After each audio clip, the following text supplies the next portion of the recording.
All right, well, we'll go ahead and get started. In the interest of time, we want to get folks on their way this morning.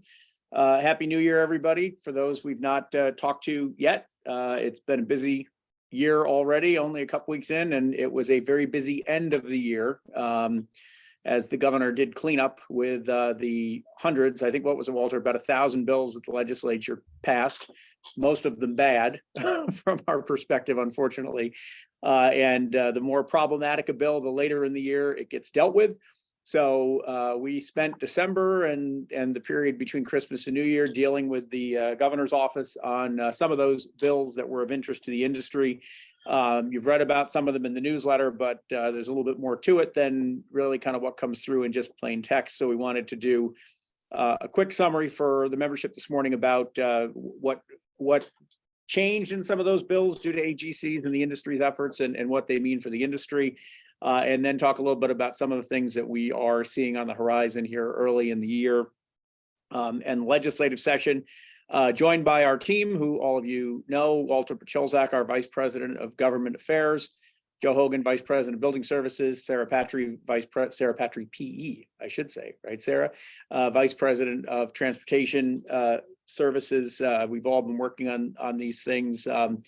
And as I joke, except it's not a joke, welcome to Albany, where the business community's success is often measured by turning very, very bad or problematic ideas into just not great ideas, and doing a lot of mitigating. And so I think we were very successful in doing that on two really, really important bills that you've heard a lot about from us. I'm going to throw a couple slides up on the screen here to kind of help folks walk through it. And then the team will chime in, give you a quick summary. So here we go. So the first bill that we want to talk to you about this morning is contractor registration bill. You heard a lot from us about this. We had a lot of member response to the governor and the legislature on this bill. So Joe, Walter, I'm just gonna throw these all up and we can walk through them. So you guys want to lead us off here, team? Yeah, sure. I'm going to lead off and I'm going to briefly cover the bills, and then Joe and Sarah will chime in to really talk about the impact on the industry and the impact of what we were able to do in working with the governor's office and getting some of these chapter amendments. I mean, the basic arguments on the contractor registration bill were: one, this would require contractors to register through the Department of Labor on a biannual basis. So what we argued, obviously, it's duplicative. We already do this through the controller's office. There was limited due process in the situation where a contractor, if they are found unfit, at a very quick effective date, you're establishing a whole new bureaucracy, an online bureaucracy at the Department of Labor. We argued that it imposed a new burden on minority and women-owned businesses. And really, the most important part here is that it was just incompatible with certain forms of state procurement, such as design build. Like Mike said, we spent a lot of time between November and December explaining this to the governor's office, and we have to give the governor and our people some credit here on this, which resulted in a chapter amendment, which now Joe is going to talk about a little bit, and to talk about how we were able to mitigate some of the problems with the original bill. Yeah, and just to chime in, one of the things that was really a showstopper with this bill, Joe, who's been doing this, as most of you know, for a few years, described this as the stupidest bill he's ever seen the legislature pass. Right, Joe? And Correct. For those who follow Albany, that's quite a statement, because they pass a lot of really stupid bills. But one of the real practical problems with this, beyond the opportunities for mischief and problems for contractors, was the fact that it would have required a bidder to provide, at the time of their bid, or in the case of a design build procurement, at the time of their submission, a list of every subcontractor and anybody else who's going to set foot on and perform work on that project. And while it might be nice, wouldn't it, though, to know all that at that time, the reality is you don't know that on a design bid build project. Certainly, you don't know who all those folks are at the time of the bid. And on design build, it is unknowable. So beyond the fact that the bill was problematic for substantive reasons, it was completely incompatible with how bidding works, either on low bid or design build work. So, Walter referenced, and Joe's going to walk through the impact of the chapter amendment. For those who haven't heard about, because we have a lot of folks on here that aren't necessarily always part of these conversations. So chapter amendment is where the legislature passes a bill that the governor has problems with, but doesn't necessarily want to veto. So there's a negotiation between the executive and the legislature where the governor agrees to sign the bill with the understanding that the legislature is going to amend the bill with the chapter amendment. And then effectively it's treated as if the law always was the changed version of the law. It's a little weird, a little clunky. But in this case, the chapter amendment represented basically a wholesale rewrite of this bill, largely based on AGC's input and work. So Joe, you want to walk through what we were able to get adjusted here? Yeah, and before I go there, one thing that I've noted, because I've been getting some copies of newsletters from member law firms and others who perhaps missed what we had written in the newsletter. They kind of jumped the gun in their reporting on the registration bill as relative to the non-chaptered piece, and I just want to urge caution in that regard, because that is not the whole story. And so the original provisions of the bill of major concern, there are a couple others that I'll note in a few minutes that we were not able to see chaptered. But the first was the synonymous idea of a contractor and subcontractor, which led to some of the issues on listing, which I'll go into. But with a little help from AGC, the chapter language has a separate subcontractor definition. We think that's very, very important for the way that this will be treated in a lot of ways going forward. So the real showstopper, and what really led me to the idea of how stupid the original bill was, it required the listing of all contractors and subcontractors at any tier. They had to be listed with a proof of registration, which means a copy of the registration with the bid. And imagine trying to get all that information from every one of your subcontractors and subs of subs. And so the chapter amendment indicates that only the prime bidder must show proof of registration with the bid. And again, it goes back to that separate definition of subcontractor. Subcontractor registration forms, as I said, would need to be provided, original language provided to the owner with the bid. Now it simply says that subcontractor registration is required, prior to commencing work. And the contractor, the prime contractor is the entity that needs to collect that information. So you don't have to pass that information on to your client, to the owner, the public owner. However, as a general contractor, you are at risk here. You need to be checking those registrations and making sure that they are indeed in your hands and you've got clear proof of that, because you know what? There will be others out there that will be looking for it. And there are penalties for not, assuring that you've got that. I can almost guarantee that there will be folks out there that already look for copies of certified payrolls, and they will be cross-checking that information with the list of registered subcontractors. Forewarned is forearmed. I'm giving you a warning here. You need to be making sure as a general contractor you're getting that subcontractor registration.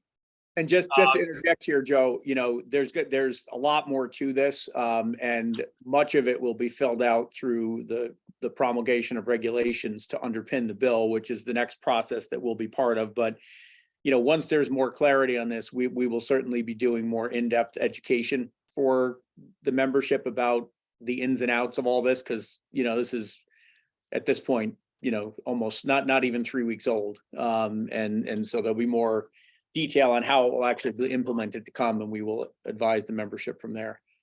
And just as a reminder to everybody who already use the VenRep system for some of your state DOT work and federally aided work, this is in addition to that. So just taking care of your VenRep responsibilities and checking that box does not check this box. This is entirely different. Yep.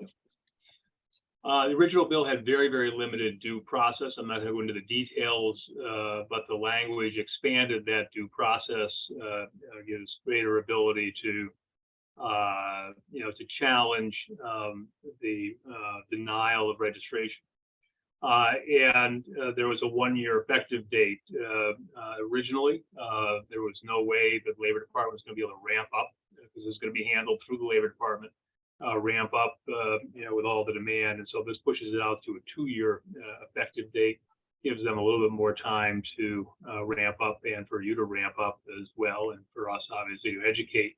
A couple of things that were not dealt with, that, as Mike said, we're going to be engaged on the regulation process. But one of the biggest concerns is the idea that safety violations from a government entity will count relative to whether one gets registered. Obviously, those contractors who are working in the city of New York and dealing with the New York City Department of Buildings, that is a huge risk.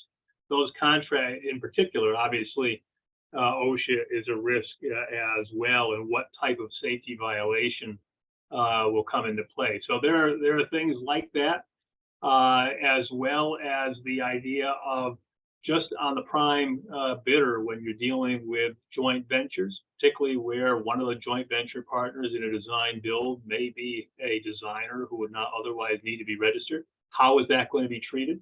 Those are things that we're going to be engaged in pretty heavily as this moves into the next phase for regulation from the Department of Labor. And by the way, one thing I should note is the Department of Labor, in our discussions that led us to this chaptered language, the Department of Labor and their counsel's office was heavily engaged with us on these issues. So we already have a pipeline, and they know our concerns, and we'll drive that home even further. Yeah, and again, the changes here, this is not a bill we would have asked the legislature to pass, clearly, but the changes here certainly make it less problematic and are largely responsive to what AGC put together for the Department of Labor and the governor's office. So we will take questions at the end. There's a Q&A or questions button, right, Brendan? It should be at the bottom of your screen, so you can type your questions in there, and we'll get back to those at the end if there are any questions. I want to move along here.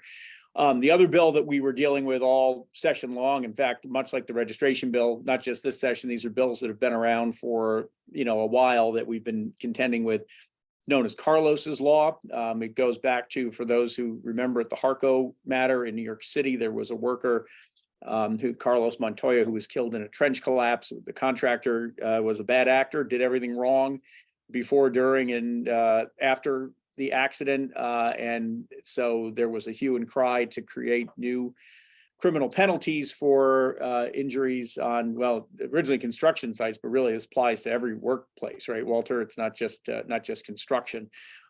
So let's look at some of the provisions of the original bill. Much like the registration bill, there were significant chapter amendment changes agreed to by the governor's office and the legislature with industry input. So take it away. Yeah, I mean, this Carlos's Law is something that we work very closely on with our partners down in New York City, the BCA, and some of the other contractor groups down there. We're very much involved in trying to have the definition of the term from worker to employee, or sorry, employee to worker.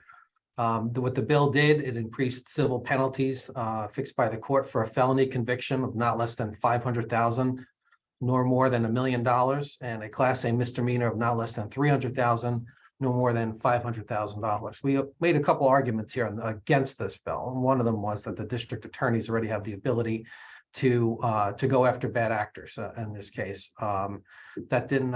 We weren't able to convince the DAs. The District Attorneys Association, but we made a run at them anyway.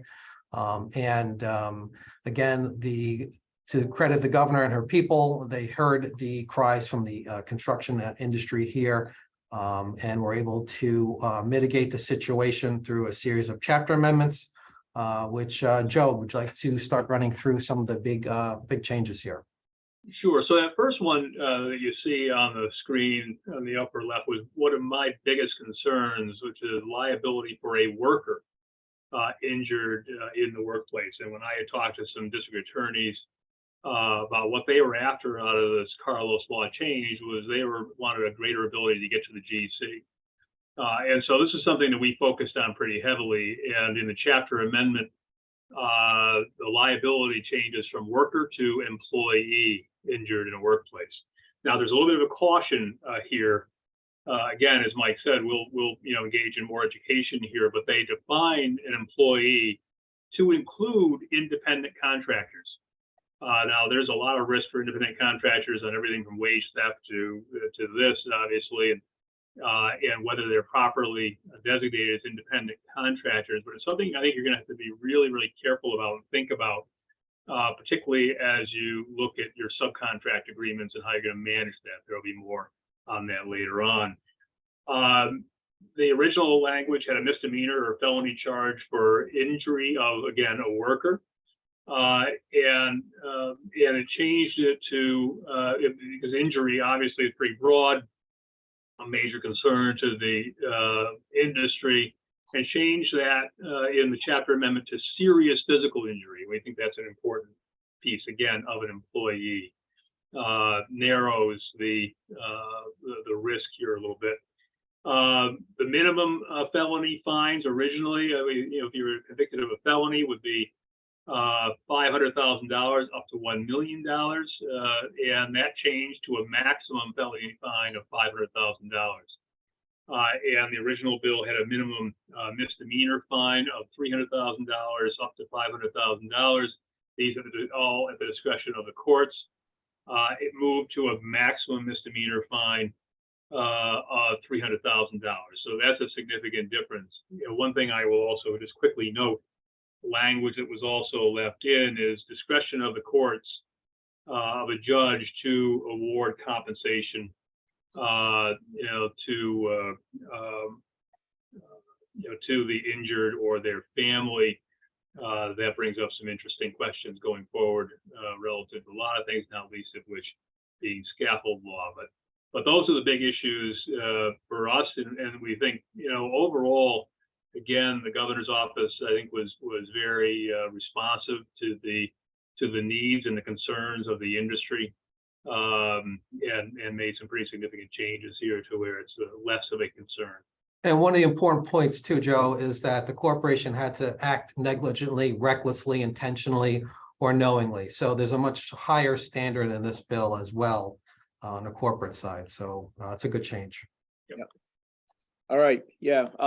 So those are the two significant chapter amendments. The other bill, looking back, that we wanted to talk about was our material cost escalation bill. You heard a lot from us about that. It was in a bill authored by AGC that was aimed really to do two things: provide relief for contractors who really got squeezed at the beginning of the pandemic and the ensuing insanity with material cost escalations that resulted at a time really when it was unknowable. No one could have accounted for or predicted what was coming. So it was a look at sort of that initial window, but it was also designed to crack the door open to a conversation on a broader and more prospective avenue for relief for contractors where you have these really kind of out of whack material cost escalations.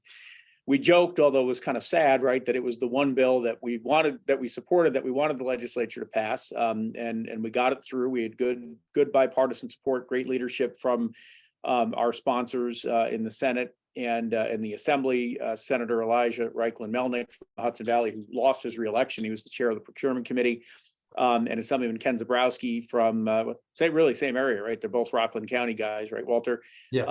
Who was reelected. They both did great work with us getting the bill through.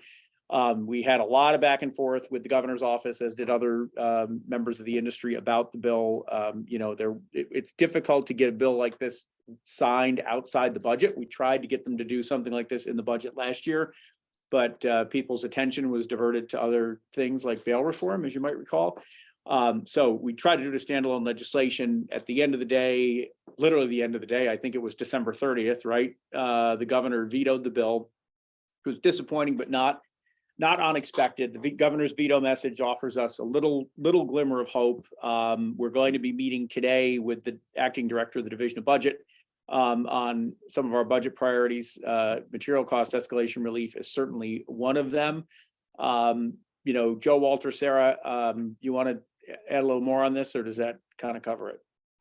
I think that pretty much covers it. I will note that, on next month we're having a legislative meeting with OGS, SUCF, and DASNY This is something that they all opposed, partly or largely because it was not part of the budget language. We'll be discussing this with them going forward, as well as issues related to some degree of indexing for volatile products, materials in contract language going forward. I know there is some impetus or some press from some folks to look at this legislatively long term, which will be, frankly, I think, tough to do from a legislative standpoint, but easier to do from a contract standpoint. I'll remind folks that back when we had the steel spike several years ago, the response after that bill passed and all part of the budget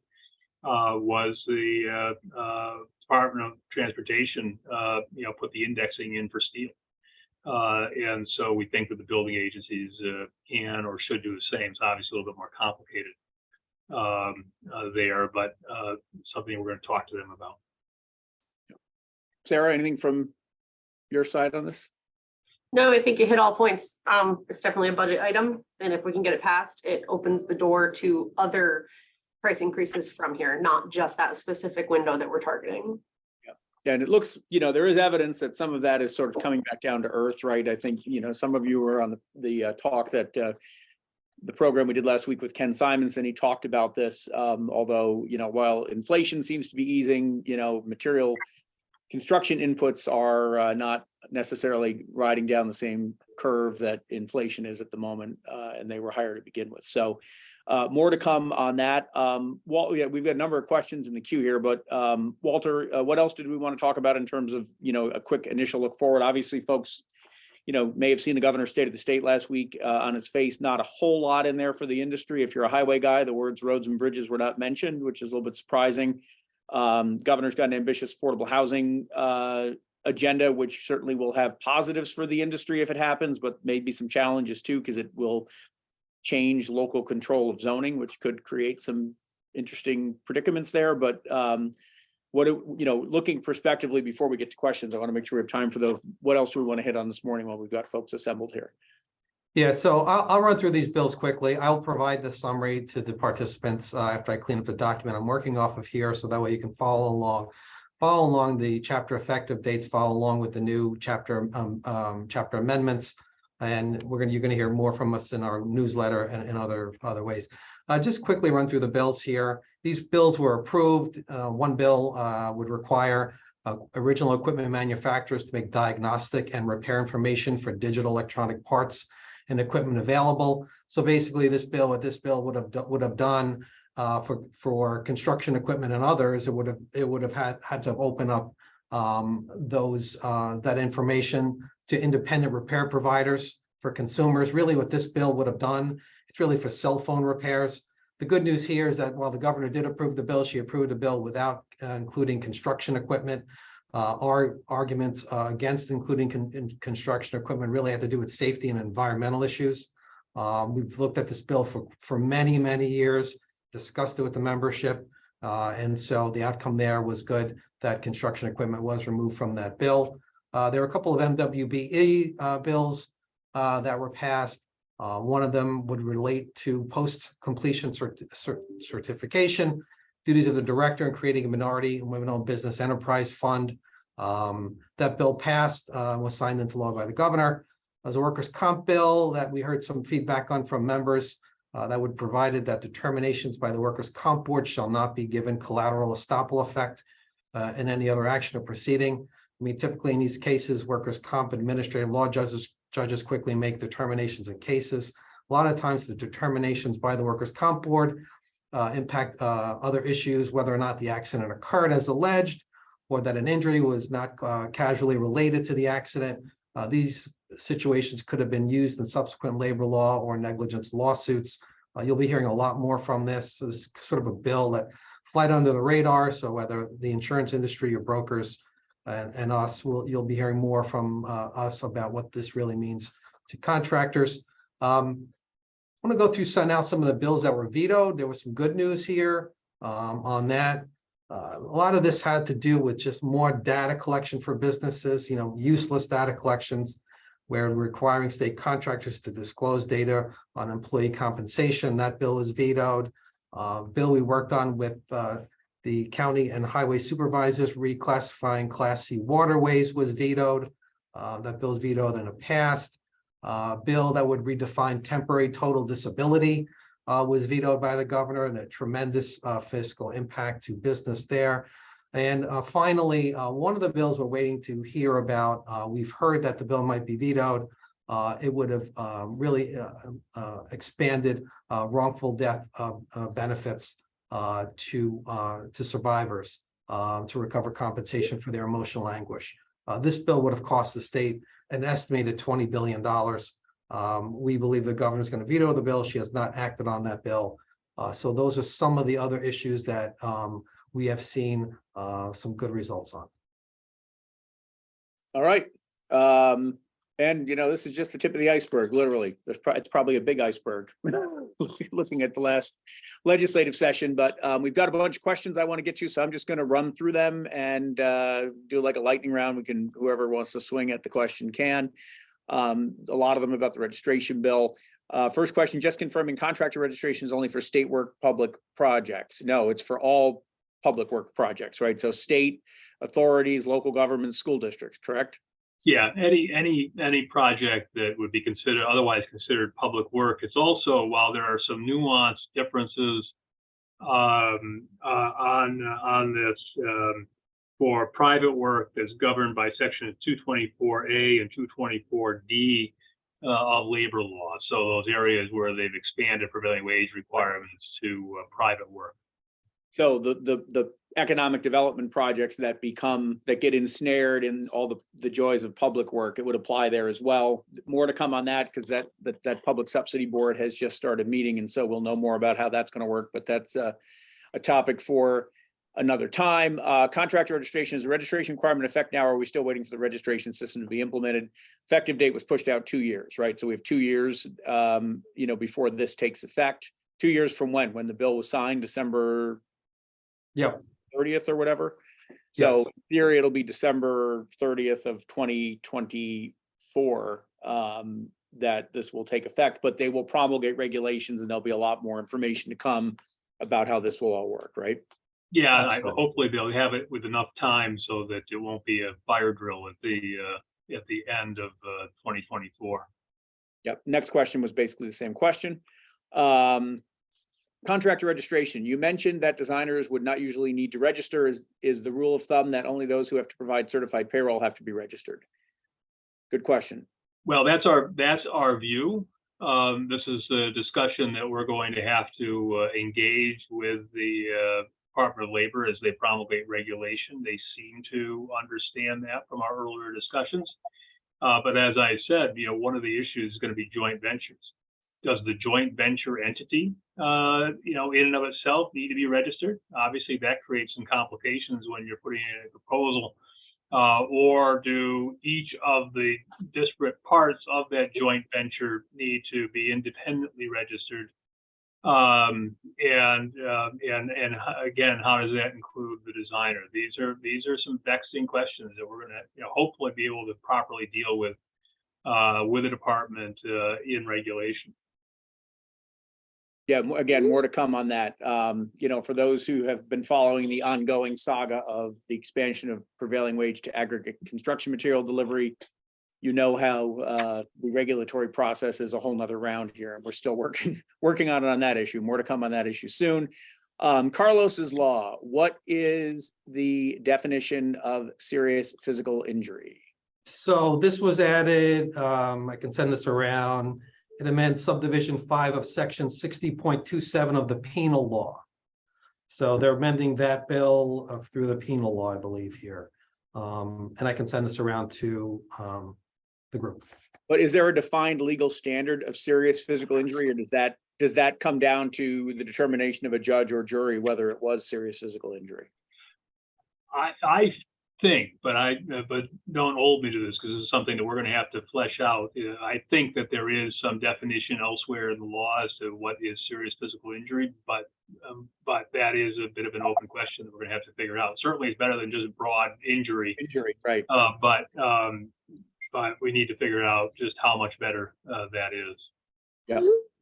So more to, and there'll be regulations there too, I presume, right behind Carlos's law. Yeah, Or not, because it's I'm not penal. sure. I'm not sure if it, I'm not sure that there'll be a need for regulation there, but No. something to watch for. Next question, also on Carlos's law, is a subcontractor's employee considered the GC's employee as well? I think that's the big change that we got made, right? Yes. Yeah, I would say no, because of the definition of employee.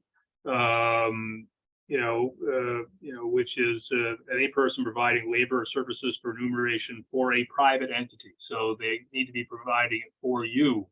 The one, as I said, fly in the ointment is the idea of independent contractor.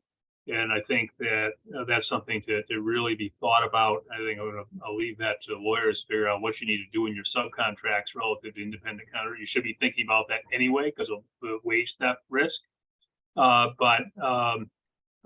Independent contractor is going to be a potential problem, particularly if you are viewed as the employer giving direction to those folks as if they were an employee, whether that was through a subcontractor or something else. That could come back and haunt you. All right, next question. Now an employee can look for restitution under scaffold law and Carlos's law, making this an add-on to the scaffold law. I think that goes to your point, Joe. Yeah, I think that's something that AGC is going to be pressing on. Hey, you've given the judge discretion to provide compensation, restitution, as the law says. What do we need scaffold law for? I doubt we're gonna get much of a reception, but that'll. No, but it's an argument to be made. Because it's just another layer of liability and cost for contractors that ultimately will drive up the cost of construction. And the other issue, of course, on the Carlos's law risk, it's uninsurable, right? That's correct. Yeah, those fines aren't going to go through your GL. Your GL is not going to respond because these are criminal matters. Yep. So, are there any fines imposed to GCs knowingly or unknowingly using unregistered subcontractors? Yes, there are, and let me see if I can find that. It's not a large number from what I recall. I want to say it's $1,000 or something. $1,000 or $2,000. As we go through the other ones, I'll look through this and see if I can find. Yeah, there are, but I think it's fairly de minimis. The bigger risk, though, is project interruption, right? Well, it's project interruption. I think that there's potential down the road if you become a firm that regularly uses unregistered contractors. I think that there's a strong potential that your registration could be stripped. I'd be more worried about that than I would be of the fine. Yep. Yeah, and also in that situation, if you start violating the law, then the state can impose a monitor on your job as well. Yep. Up to $1,000 penalty. There is a cure period too, right? Yes, There is a cure period that was introduced in the chapter amendment as well. Yeah. that's still TBD, but yes. Yep. So but again, more to learn about that once they put meat on the bones with regulation. Are out-of-state contractors subject to registration? Yes. Yeah. Yes, if they're working on these projects that are covered, they need to be registered prior to bidding. As the prime, they need to be registered prior to bidding the job. As a sub, they need to be registered prior to setting foot on the job. Think of it in the same way as you would an insurance certificate. And before they set foot on the job, you better have proof of their registration, no matter where they're from. And that's one of the things that we really flagged as a real serious practical problem for this bill. So, for example, you've got a project and, there's a change, the scope is added, you discover something, you need somebody who's very specialized, who may not traditionally work in the public work sphere, who for that reason wouldn't be registered. How do you handle that? Right? And how do you handle that? We don't know at this point, correct? So it's certainly still not without problems, despite having been significantly improved by our efforts. Does contractor registration affect material suppliers who provide quick quotes for paving or just material supplies to counties or towns, or even if bought off commodities bid? I would say no. These are for subcontractors providing labor on the job site, although there is some language in there that we tried to get change that Sarah had actually flagged, but we didn't get this one removed, is they introduced the idea of off-site fabrication. But I think, if it's going to be subject to prevailing wage law, the workers, whether they're, in delivery or what have you, then they're going to need to be registered. If you've got employees going to be on the job site that are covered by Article 8 of the labor law. And the answer to that, I guess, is not really going to be clear until we have a clear answer on what they're doing with the prevailing wage expansion to material delivery, right, Sarah? Yes. Yeah, that would be the only place that I would think that you'd have crossover in this. So basically just a clear way to thinking of it is if you are subject to prevailing wage and you submit certified payrolls, you're going to be subjected to the contractor registration. But with your commodities, contracts and things like that, unless you turn around with everything that hasn't come out yet, just to make it clear, we have not seen that new language via regulation about prevailing wage for trucking and material delivery. Once that does or does not fall under prevailing wage, that may change what's required of you on your quick quotes and material commodity contracts. I mean, I would guess most people working in the space are going to have to be registered for some circumstance or another, and so then you're registered. Most likely, yeah. And the registration fee is also low. Is it? Am I remembering correctly? It's like $200. $200. Okay. And if you're an MBE or I think maybe WB as well, I forget now. I think that fee is waived. Okay, two questions remaining here. They do keep coming in. Carlos's law, in effect now or implemented in the future? We were talking about this morning before the call, guys. Yeah, the chapter effective date on that bill is 1/22/23, so next Sunday. But the chapter amendment would push it out to that date. The problem here is the Senate has only introduced the chapter amendment. We are waiting for the Assembly to put the bill in. I checked this morning, the Assembly still has not put the bill in. So again, technically the law will be in effect. The question is, will it be enforced on 1/22/23 without the passage of the chapter amendment? And typically the answer is no. Yeah. The way these agreements work, again, is that, they proceed as if the law represents the agreed upon change to the law. Again, it's weird, and I think it's, I think it is frail, frankly, because the law is the law, but that's how it works. This is a little different in that typically it's a law that affects the conduct of a state agency, and those are obviously under the control of the executive. This is a law that gives new ability to district attorneys, who obviously do what they see fit. So it may be a little bit of a gray area. I'm hopeful it does not become an issue. In terms of the introduction of the chapter amendments in the legislature, the chapter amendment on the registration bill is already moving. Timing is timing, but these, there generally are not any surprises on these chapter amendments. If there's an agreement, they become law. And just to be clear, under current penal law, you already have liability here. This just expands the liability a bit, and not overly significantly. So you should assume that all the risk under penal law is currently in play. Yeah.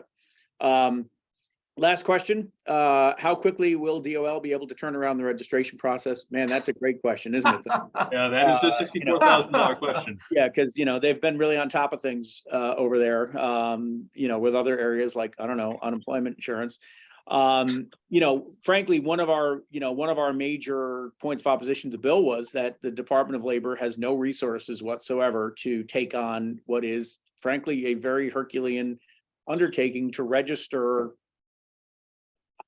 thousands of companies, hundreds at least of companies, potentially much more than that, and go through some sort of process. And now a process that's a little bit more delineated to determine whether or not somebody passes much muster for registration. It's not just like you're walking in to get your library card, right?